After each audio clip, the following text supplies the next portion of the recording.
Ako malo wati be o nema le besi makabul kono ani bi do ala bi ala do fra ni nema nika ala baraka do ni goni la do amade islamao am be islamali ni wajibili la nyini o la nyini te ko brele o la nyini e ko sabadrole ala nyini folo ankara islamali kaba ote ni wurula salamala ibala tanu ko sebere o tewa parce que rasul sallam ako hadisa do kono ako jonjon ni Allah taala biya herefe ni ala bi fe aki kan alele abe salamaya dine no wayi loni kela o kani hadisa ni ko shirike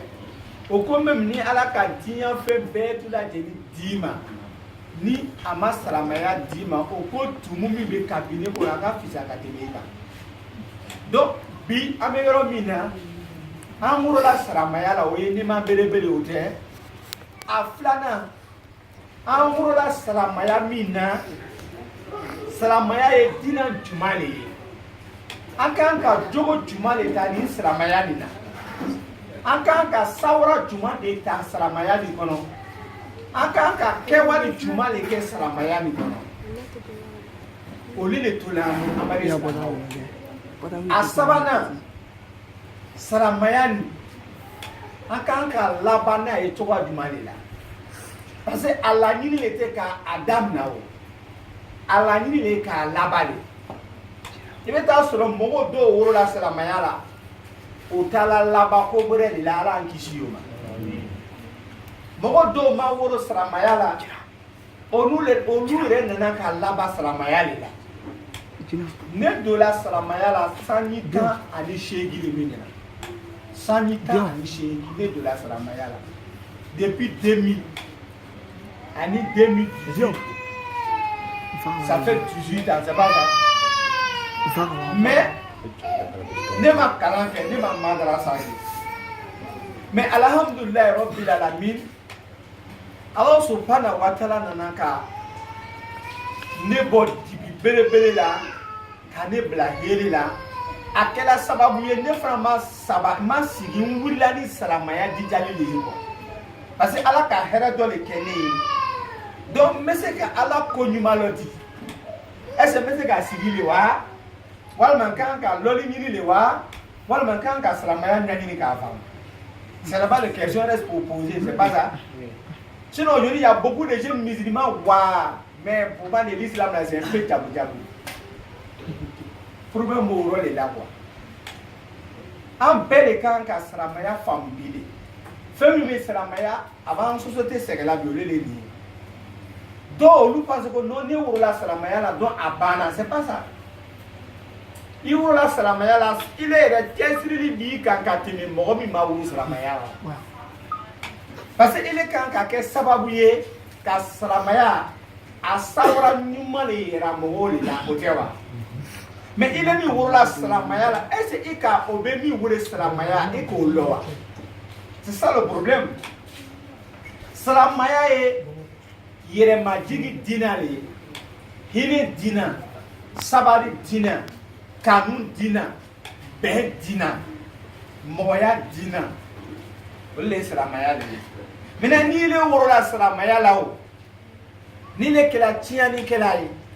ikela mo kuntani ikela mana mo yi ikela fem mi mandi ala yi ikela o ke baga yo ese ile woro la salamaya la ika salamaya na falo ika salamaya bonyawa ika salamaya korotawa kuma mo woro le la ale le koson bi Allah subhanahu wa ta'ala aka ni salamaya ni noraya basima Olivier Dusukuna ne frama sigina yele parce que mirila ka ko do fleur bi ni ka salamaya fleur salamaya to tiana ka ta yorobe ni sigila ka fleur salama akamro asumru deu ni ko jogo fleur o jogo ani salamaya te sarakelenga. Donc, en mettant mi bile, ni ama wuri ka lo an senka, kanyo waju kanyo nyemra nyuma kelima kanyo gbaduma kelima fefe mi bena ansoro ni saramaya ni na be kumbole ale ko so Allah taala ko qur'ana ko abo saramaya dina dawa dinali ako kuntum kaira ummati ukrijat linnas ta'muruna bil ma'ruf wa tanhauna 'anil munkar tu'minuna billahi wa tujadu fi sabilillah bi ni ka mo chama ni nga olu pa ko jihadi ka babu ka wal ka malfata wal makata bomu bla mo ka o jihadi ni ka me ko jihadi nafs oye ni kele jihadi le ansela ni kele jihadi de la parce que bi ibe kamere yala I dafa ni le be nyala wati mina e kan ki ni kelele fenfo mi mandi ala otalaye ibo ye ko be twe même ni akadi ni parce que ba america loko ya heretala femi mandi ala otalaye e kan ko le ta ka be ya nyala mayala parce que I ka ibe america afamko I wora saramaya le la iye sarama dene donc saramaya dugu kan ka kila I kan ka america loko diya ni e wati kunguru doni ni ibe na bo diya ni kono ibe ne ti ire ye kabu sola ani kiyama jolo ala taala bina tayi nyiringa itogo tumbe Mohammed itogo tumbe Umar itogo tumbe Abubakar itogo tumbe Seidu ikamu bara ni ke ni tonna ala ko salamaya kono togo te la banza o dewa ha togo le be wuro ma salamaya kono ni kayo ki ure Umar ibi ire ni Umar koro atogo ire koro le ni ni kai ko ki ure Musa ibi ire ni ko tewa me anu na ka togo be ire masra ko Moïse ka be ona fe tu anjabu jabu parce que anta fe mo ba loko sama togo le ba la ko tewa Musa ko Moïse on voyage le nom pour ne pas comprendre là on va chier hein est-ce aucun wa le problème c'est là-bas ça y est les frères. Voilà pourquoi Olivier il a décidé de faire des bâillements partout. En Kawa, à la télé, à la radio. Alhamdulillah, grâce à Allah, approché Mahmoud Sissé Sababu Koson. Ne c'est la pilou ni konoya. Donc, on dit, Allah barka do ambela. Donc, wajibi la nini. En beka ka min femme. Anu mun be ya mun te ya oye ko sabali hidro amuru la saramaya la an kan ka saramaya li nyanyiri ni ka loni qu'est-ce que c'est l'islam o ben c'est pas ça ni mo ka ne ye ni o ma ni ne ma fo ne wo be ni bedi ani bi da yo le be na la bi amese ka bla nguru ba ka fo no alu le ba nguru la busumani o tewa mais on dirait que vous sommes avec Atmia Gandhi Zane. Ok? Ni ama wuri kalo adjo yorola. Amena salamaya bosi ya buru. Parce que ni male anuka ni mani lo Atmia lu yerega. Parce que ni worola fendolo ita na palo quoi. Voilà pourquoi venir c'est pas parce que ici Gawa ici dans ce style. C'est parce que c'est le meilleur style de Allah et puis on dit ça. Comment c'est pas ça? Salamaya sawara le binali. Outi est déjà au ben n'est pas déjà. Ou bien c'est pas ça. Parce que tous les jabou tous ces gens ont fait un peu coco ken à bébé naba. Ala ko Qur'ana kono auzu billahi minash shaitani rajim. Ako alhaqum takasur akazurtumul maqabira. Kela sawfa ta'lamun summa kela sawfa ta'lamun. Kela law ta'lamun ilman yaqib latarahunna jahim. Summa la tarahunaha aina al-yaqin summa la tusaluna yawma idin aina al-yaqin. Ala ko ni Qur'ana haya ni kono ako bi ala ma de kele anko wati le tamro sedi wati tamro ala bato wati tamro ala nyansranya wati tamro mule ko so tamro parce que dia maziri le beto ka marasa ambe bori métallique ata zultumul makabira sɔgɔma da lo kelen walima midi la walima wula da la waati kunkuru fitinin la dɔrɔn même ni nafolobatigi de b'i ye o ni fantan de b'i ye o hali ni fanga de b'i la o n'i kɛra mususu le même hali fanga kan ka k'i la même i kan ka karate yɛrɛ lɔ 81 dan kan ka k'i bolo walayi mɛlɛkɛ mawutu a b'i minɛ k'i be fo k'i dɛrɛ kɔrɔ kuma bɛɛ banna n cɛ ka ɲi a banna n cɛ ka jugu a banna nafolo bɛ muru a banna n yɛrɛ wagawaga a banna ne de fanga bɛ na a banna donc adamadenya kan ka hakili sɔrɔ o yɔrɔ de la quoi k'a bila an ka hakili la ko adamaden i bɛ ɲɛ o ɲɛ i bɛna bɔ diɲɛ nin kɔnɔ donc an tɛ to k'an yɛrɛ d'après les nouns k'an yɛrɛ rallier on doit rester tranquille pour se rallier à Allah ou bien tu es guerrier comment il va te siripi, il va t'amortir. Vaut mieux te rallier. Arrêtons de se jouer au dit quoi. Ou bien, parce qu'aujourd'hui, bi, la Sramaya, ni ma belle barou. Mais ni Aman, alou, il est Diogo Flair, ni ma limania, ni à la RMI du Zougoum Basi, il est de bon Sramaya. Voilà, il est. Mais ni vous venez au Flair, il est revenu à Salabla. Il est réel qui dit que tu es Kiyama. Allez, poisson. Alors, tu as la carte Noya. Afroche Mamou Sissi. Anana. A tout ce qu'a compris les Kéo. Mais allez à la Nini. Un union la dien. À la Pola. Kawadibilike. Voilà, ni Herebelebeli. Ni mo malo. On vient d'avoir non. Baratala, ou bien d'autres amis que non, c'est passé à aller à Mériki, Navro va aller pour aller dans la fois à la hôtel. Parce qu'il faut qu'un bec quelqu'un quand il y a la nuit les femmes. Navro Bibro il veut dire encore. Navro Tibro il veut dire encore. Il veut baralao, il veut nansa. Il te baralao, il veut ça. Hôtel, ça y a des démessiers, Uruma, à te Tchaborba, Uruma. Ate kamene woroma ate sumuru woroma. Donc une fois que ikela sramaya iwurla sramaya ka sramaya le nyani fo le ka fam. Sramaya nyani to ya flali be. Ka kurana kana fo ka seyiro jan ala tisika no ga mo be. Ka fo ke ke lolo ni kela babaye. Ala tisika no ga mo be. L'homme irait à la nuit k'a fogo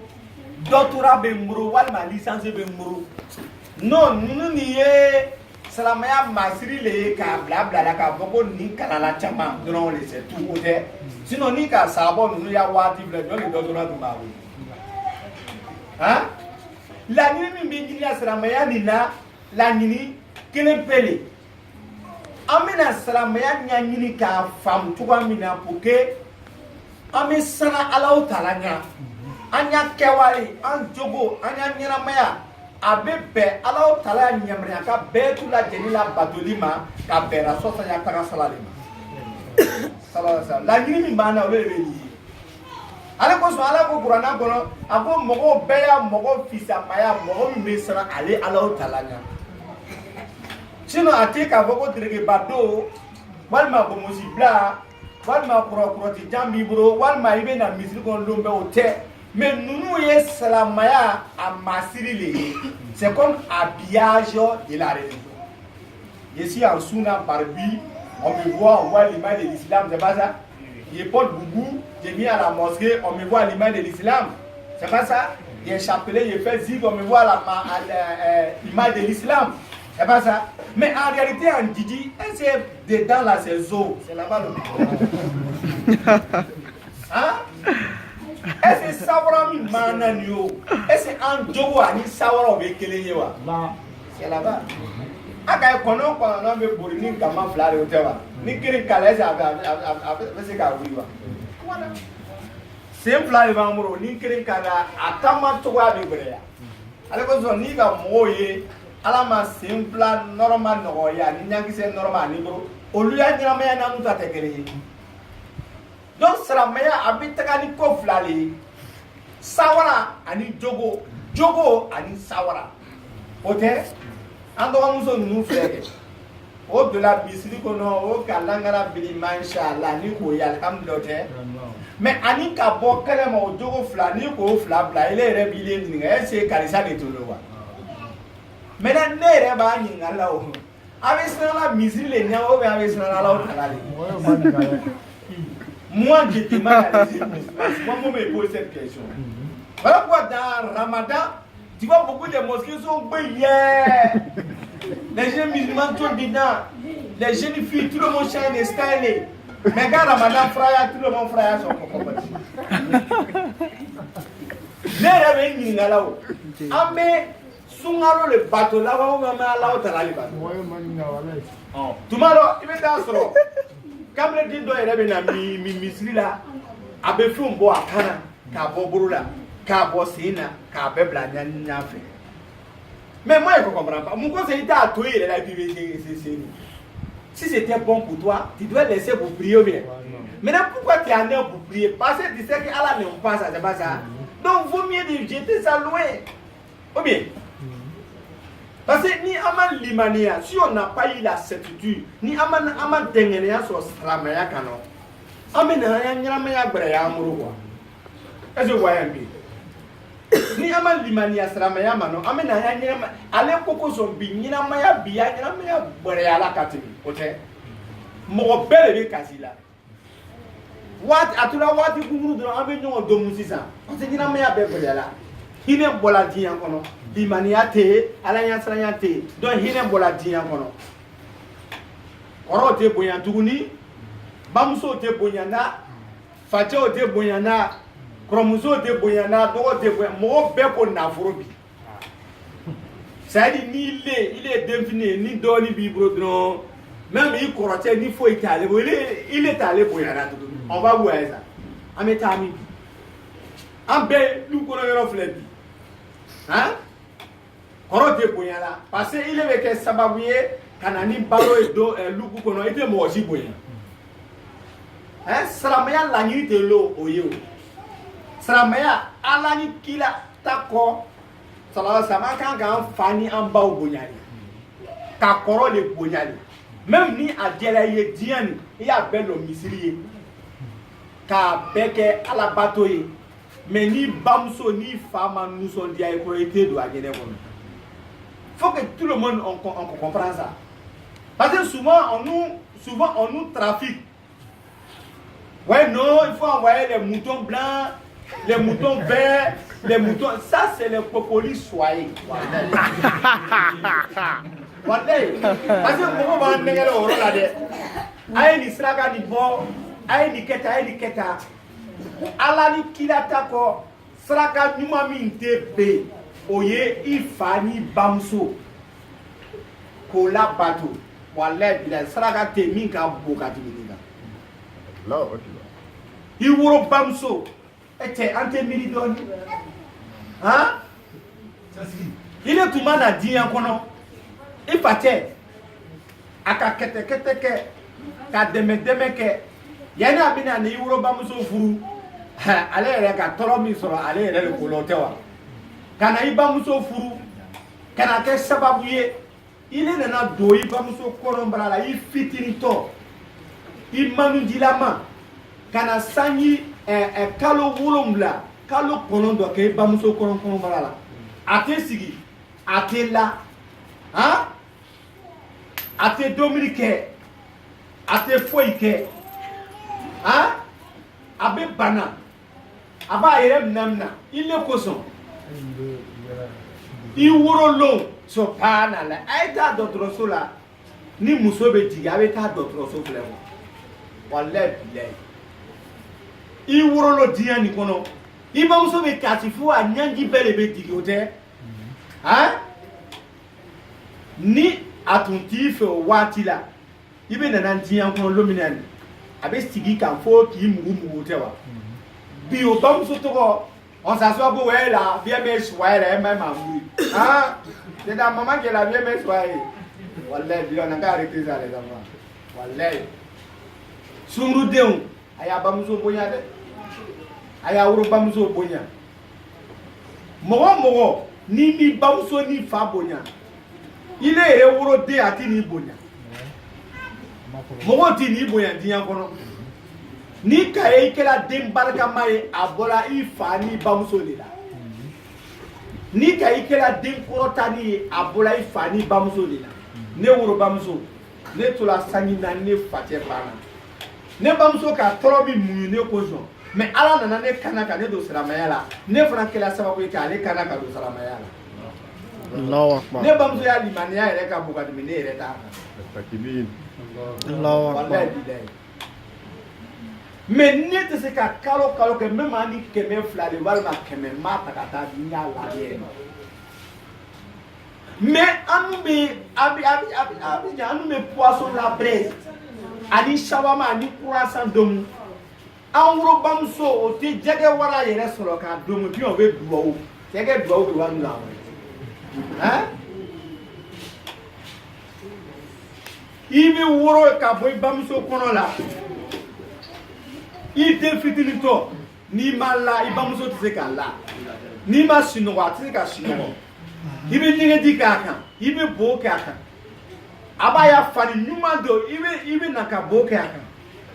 e cɛ fo k'i balo k'i mina fo ka na balo f'i ya sisan hein o bamuso tɔgɔ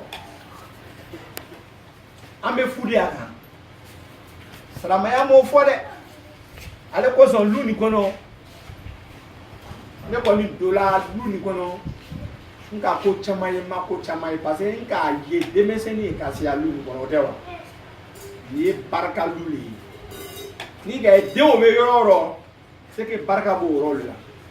maintenant ni ne b'a fɛ k'a kɛ barika den ye a ye janto a bamuso ni a fa o la parce que il faut que bi an bɛ wuli silamɛya tɛ k'a dɔrɔn k'a fɔ ko non n bɛ silamɛya sawura la o tɛ silamɛya laɲini de ye ala ko min an b'o ta ala ko min man ɲi an b'o to yen o tɛ wa o kɔfɛ an bɛ jija ka lɔnni ɲini ka kuranɛ kalan moi ça m'étonne aujourd'hui je vois un jeune musulman il a 40 ans il a 60 ans il a 30 ans il sait pas lire Coran tu as quel problème hein isa ni bi saba ni ko il te se Coran kalan la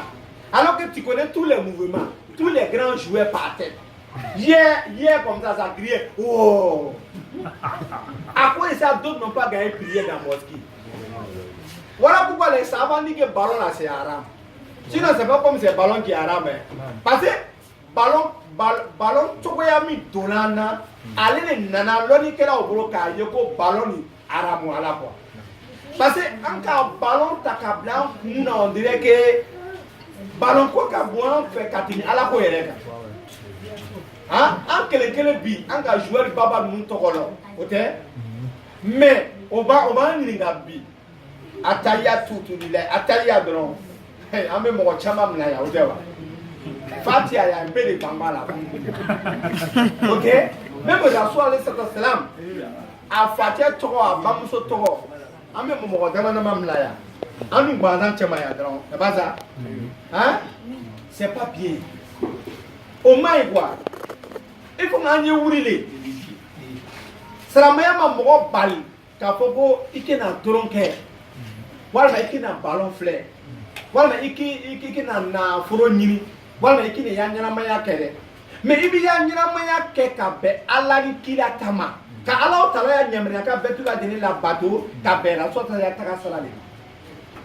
ka ala subhanahu wa taala kelematigiya ka a ta wili la k'a fɔ ko diɲɛ nin kɔnɔ foyi si de tɛ se ka tɔɔrɔ walima hɛrɛ walima bonya walima digimafa walima diɲɛ fɛn bɛɛ foyi de tɛ se ka a k'i ye k'a d'i ma k'a nɔgɔya ni ala taala tɛ la ilaha illallah an ka k'o de faamu parce que mɔgɔw b'an nɛgɛla kuma dɔ de quoi hein ni an b'an yɛrɛ kɔlɔsi an n'u yɛrɛ bɛ ɲɛnamaya la an y'an ɲɛnamaya bɛ na gbɛrɛya ka tɛmɛ an n'u yɛrɛ kan bon même n'i de kɛra lɔlikɛla baba ye n'i de kɛra nafolotigiba ye n'i woro bamuso ani fa ani bangebaaw ni o nisɔnma diya i kɔrɔ c'est comme i perdit la parce que diɲɛ waati kunkuru dɔɔni de ye o tɛ wa isa ni 60 80 de ya il yɛrɛ b'i yɛrɛ mouvement filɛ i k'a lɔn ko diɲɛ yɛrɛ mago t'i la tuguni parce que tu deviens un caracas très dangereux c'est pas ça donc voilà pourquoi il faut qu'an bɛɛ y'an yɛrɛ minɛ a filanan an n'u kameredenw an ye jija ka furu kɛ quoi c'est très important ni an balukuyala ka se furu ma an ye jija ka furu kɛ parce que ni an tɛ furu kɛ ala sɔsɔ bɛ warala o yɔrɔ de fan fɛ kosɛbɛ nafolo ko ni jujuguyala o yɔrɔ la kosɛbɛ o tɛ an kɛn'a fɔ ko non il va avoir les moyens d'abord quand on a nafolo sɔrɔ fɔlɔ de ka furu kɛ non ala taala m'a fɔ kuranna kɔnɔ o tɛ wa a ko kuranna kɔnɔ a kɛna siran fantanya na ne de bɛ denw balo o tɛ wa ni a bɛ den wolo a ye den wolo ala taala ko sɛnɛkɛlaw ma o a ko a ye sɛnɛ kɛ est-ce que ala de bɛ sɛnɛ ni fali wa ni ala de b'a fali la o tɛ wa vous travail c'est pour planter seulement c'est pas ça c'est moi alors subhanahu qui critique ne le bɛ sɛnɛkɛla yɛrɛ ni ala de bɛ sɛnɛkɛla o tɛ wa donc nin bɛɛ tu an kan ka silamɛya de faamu donc kameredenw a ye jija ka furu parce que i sera furu ma waati min na n'i ma furu i gɛrɛsɛgɛ fana bɛ tiɲɛ o yɔrɔ la ka taga ten Alahu subhanahu wa ta'ala a ko kuranna kɔnɔ a ko wa ala takarabu zina a ko an kɛna gbɛrɛ jɛnɛya yɛrɛ la janko an b'a filɛ c'est pas ça mais nous aujourd'hui on a envoyé un système on dit non il faut voir clair dans la dɔgɔ c'est d'abord avant de la marier c'est écrit a sɛbɛnna kuranna a y'a jumɛn de kɔnɔ ko non yali i bɛ muso furu fo que i b'a lɔ fɔlɔ de k'a to i b'a furu a sɛbɛnna kuranna a y'a jumɛn de kɔnɔ donc an n'u yɛrɛ silamadenw an kɛna kɛ sababu ye ka na ni fitina ye silamɛya kɔnɔ c'est pas bien an ye jija de ka furu silamɛya ka furu saratu de yira na o tɛ rasul alayhi salatu wasalam a ko n'i ye muso furu i ye muso qualité 4 de furu o tɛ wa muso min cɛ ka ɲi o ye kelen a filanan min nafolo b'a bolo a sabanan min bɔra kabila ɲuman na a naaninan min silamɛya b'a bolo a ko an ma o min ka fisa an ma an ye min silamɛya b'a bolo min limaniya b'a bolo an y'ole de furu ale de ka fisa an ma est-ce qu'il y a parole encore parce que y a des moments nous les jeunes musulmans on dort en brousse et puis on aime poser les questions bizarres les Oussad ouais Oussad ouais moi je voulais marier une fille là elle n'est pas musulmane on est ensemble je fais comment ça c'est question que tu dois poser on ne pose pas question de ça là. Alors, il dit dans Surat Nisa, il dit aux femmes croyantes, aux hommes croyants, aux hommes chiens, aux femmes chiennes, voilà. Aux hommes noussis, aux femmes noussies. Voilà. Le problème est fini, ou bien ni il est quoi il est limania, donc il y a limania mousso le furu, ou bien Otewa, Allah ne kapot prona, ako limania John ani limania mousso ani limania John, ote dromina ani dromina muso tiani kela muso otewa donc il est quoi il est sramale il est kanka muso fu e kanka muso du mali limania muso parce que limania muso le bese ka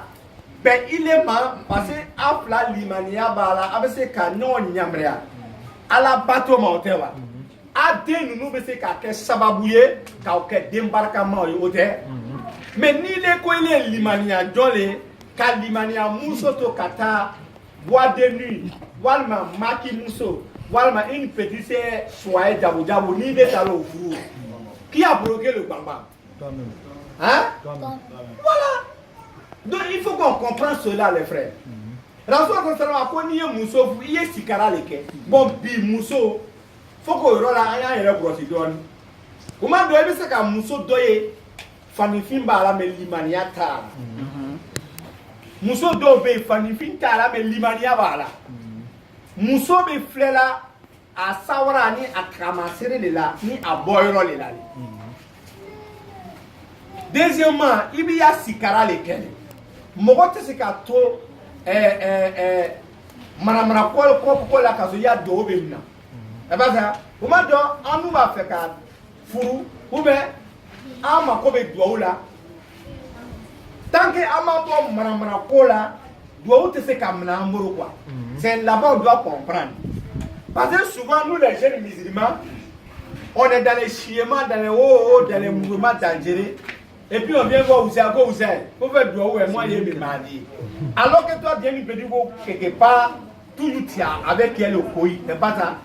Donc, Allah n'aime pas ça. Tant que tu n'as pas laissé ça là-haut, toi, tu vas te marier comment? Doua là va prendre comment? C'est comme on fait du haut, Doua là va à main, toi, tu vas au Ghana, Doua là va te prendre comment? Tout le monde a un passé. Mɔgɔ jɔn waati dɔ de b'an n'ale o tɛ wa mɔgɔ tɛ diɲɛ kɔnɔ k'a fɔ ko ale ala sinanya jɔn le ye 100% walima ale jogo ka ɲi 100% an bɛɛ jogo kolon tun b'an la o tɛ mais waati dɔ de ye se waati dɔ la i ye sigi ka tagasi ka miiri k'i yɛrɛ bɔ manamana ko bɛɛ tula jɛni la ka sira ɲuman ta o tɛ wa donc an bɛɛ kelen k'a ka miiri olu de la ye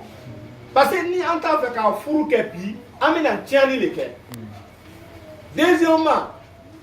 sirama sunkurudenw an ye jija ka furu kɛ parce que tuma dɔ a ka kɛnɛ waati min na a dafa ni de bɛ sunkuruya la waati min na a kan ka furuli kɛ a kan ka sɔn mɔgɔ o mɔgɔ waati dɔ b'a furu a kana wolomani kɛ sirama muso n'i b'a fɛ ka cɛ furu i b'a filɛ ni limaniya b'a la ni ala sinaya b'a la mais bi karamɔgɔ ani usasi ninnu n'i y'o bɔra denmuso kɔ dɔrɔn non ils n'ont pas la chance même o bɛ ɲininkali kɛ karamɔgɔ de wa ko cɛ mɔgɔ bɔra den kɔ alors que foyi mɔgɔ ma bɔ a kɔ mais ni mɔgɔ dɔ de même si c'est un nusi patate ou bien un chien ni a nana ka mobili ba la lɔ ko awa do awa bɛ yan o jogo tɔgɔ il faut que y'o to yen muso i bɛ cɛ furu cɛ min limaniya même ni foyi t'a bolo a furu a bɛ kɛ sababu ye dɔɔni a fila ye ala y'an saniya kosɔn ala bɛ se ka nafolo caman yiriwa k'a di a ma o tɛ wa il faut k'an y'i kanto o yɔrɔ la mais a bɛ sunkuruya la waati min na ni a ma se k'a furu ka taa yɛrɛ bila manamana ko la a bɛ kɔrɔbaya la waati min na sisan a bɛ lankara biri sisan k'a fɔ ko imam i bɛ dugawu kɛ n bɛ furu kɛ toi ton caractère là qui va marier ça hein non parce que le question est posé là-bas attaque parce que il faut que an y'o les femmes les quoi diya an y'a lɔnni kɛla alimamu ninnu o bɛ wajibi kɛla waati bɛɛ ko diɲɛ ye waati kunkurunin dɔ le o tɛ wa diɲɛ ye waati kunkurunin dɔ o tɛ ni i bɛ kunnadiya la furu bɛ ɲini bi a tɛ sɔrɔ